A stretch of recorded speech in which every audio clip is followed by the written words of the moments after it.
नमस्कार दोस्तों, स्वागत है आपका हिंदी नॉलेज शो में। तो दोस्तों, जैसा कि हम सभी लोग जानते हैं कि चीन लगातार अपनी सैन्य शक्ति बढ़ा रहा है, चाहे वायुसेना हो, चाहे थल सेना हो और चाहे उसकी नौसेना हो। बात करें भारत की, क्योंकि हम सभी लोग जानते हैं कि भारत का नंबर 1 दुश्मन भी चीन है, तो इसलिए भारत भी लगातार अपनी सैन्य शक्तियों में इजाफा कर रहा है।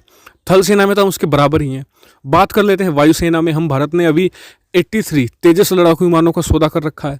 इसके अलावा राफेल हमने खरीदे हैं और कहा जा रहा है कि भारत जल्द ही एक और नया वायुसेना के लिए सौदा कर सकता है। तो यानी कि भारत उसमें भी बहुत आगे चल रहा है। लेकिन एक ऐसी जगह है जहां पर भारत लगातार ढीला पड़ रहा है, वो है नौसेना की जगह। और एक कड़वा सत्य ये भी है कि हम लगातार नौसेना के मामले में चीन से पीछे छूटते जा रहे हैं। और खासकर मैं बात करूं तो बड़े हथियारों की, छोटे हथियारों को तो मैं गिन ही नहीं रहा हूं।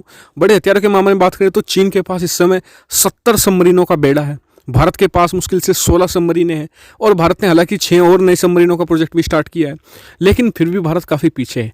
वहीं दूसरा जो सबसे बड़ा हथियार आता है, जो सबसे बड़ा हथियार आता है दुनिया में, वो होता है एयरक्राफ्ट कैरियर्स का।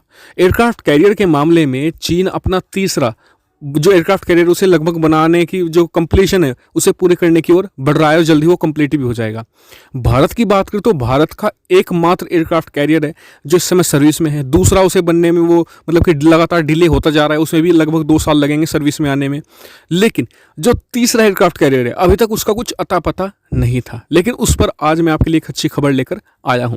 दरअसल खबरें यह निकलकर सामने आ रही है कि भारत और फ्रांस मिलकर बनाने वाले हैं एक एयरक्राफ्ट कैरियर। और ये छोटा मोटा एयरक्राफ्ट कैरियर नहीं होगा, ये बड़ा एयरक्राफ्ट कैरियर होगा और साथ ही ये बहुत ज़्यादा एडवांस भी होने वाला है। तो दोस्तों, खबरें निकलकर सामने ये यहाँ पे स्क्रीन पर देख भी सकते हैं। मैं आपको एक कटिंग भी दिखा रहा हूँ जिसमें ये बताया जा रहा है कि एक यूएस मीडिया के जो सोर्सेज हैं उन्होंने खबर दी है कि भारत ने कंफर्म कर लिया है कि वो तीसरा एयरक्राफ्ट कैरियर बनाएगा। कि जी हाँ, क्योंकि अब तक तो यही कंफर्म नहीं था कि भारत बनाएगा या नहीं बनाएगा, बजट को लेकर इशू था।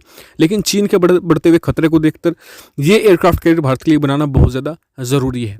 साथ ही ये भी बताया गया है कि एयरक्राफ्ट कैरियर फ्रांस से डिज़ाइन लेकर बनाया जाएगा। तो आप कहेंगे कि जी भारत तो एयरक्राफ्ट कैरियर खुद भी बना सकता है और भारत बना भी रहा है कि एयरक्राफ्ट कैरियर, तो फिर ये जो तीसरा एयरक्राफ्ट कैरियर भारत बनाएगा इसमें फ्रांस की मदद क्यों ली जा रही है, क्या कारण है उसके पीछे? तो देखिए, इसमें कई सारे कारण बताए जा रहे हैं। सबसे पहले भारत इसे बड़ा बनाना चाहता है। कितना? करीबन 65,000 टन का ये बहुत बड़ा एयरक्राफ्ट कैरियर होगा। आपको बता दूं कि जो भारत के पास फिलहाल है और जो भारत आगे बना भी रहा है वो मुश्किल से 40 से 45,000 टन के होंगे, लेकिन ये 65,000 टन का एयरक्राफ्ट कैरियर होगा। और इस पर करीबन 57 एयरक्राफ्ट यानी कि जो फाइटर जेट्स है वो तैनात हो सकेंगे। और इतना ही नहीं, इस पर अवाक्स भी तैनात हो सकेंगे। स्क्रीन पर आप देखिए, ये बड़े प्लेन्स होते हैं, इनका काम होता है जो मतलब कि जासूसी करना पूरे समुद्र के एरिया में कौन कौन सी शिप से, खासकर कि इसे स्पेशली आप कह सकते हैं कि चाइना की जासूसी करने के लिए इसे बनाया जा रहा है कि चाइना के पूरे क्षेत्र में जहाँ पर भी उनके मतलब कि प्लेन्स हों या उनके कुछ अवाक्स हों या फिर उनके फाइटर जेट्स हों या फिर उनके शिप्स हों, उनको पूरी तरीके से इंटरसेप्ट करने के लिए अवाक्स बहुत ज़रूरी होते हैं।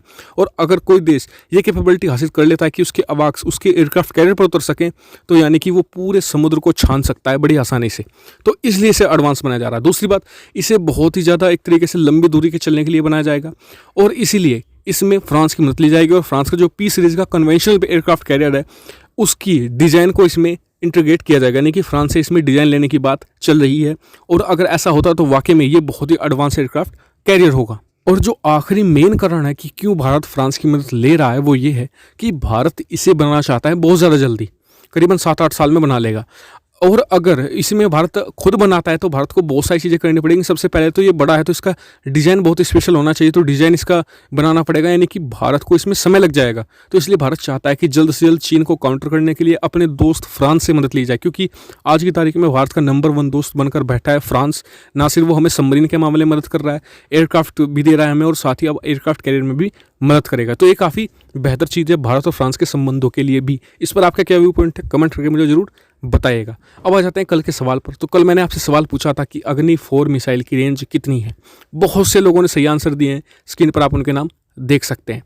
और अब आ जाते हैं आज के सवाल पर। आज का सवाल है कि अग्नि 5, जी हाँ, अग्नि 5 कौन से साल में भारतीय सेना में शामिल हुई थी? कमेंट करके मुझे जरूर बताइएगा। मैं पूछ रहा हूँ कौन से साल भारतीय सेना को सर्विस के लिए दे दी गई थी। तो फिलहाल इस वीडियो में इतना ही। वीडियो देखने के बाद धन्यवाद। चैनल को सब्सक्राइब और वीडियो को शेयर करते रहिए। Thank you very much for watching video.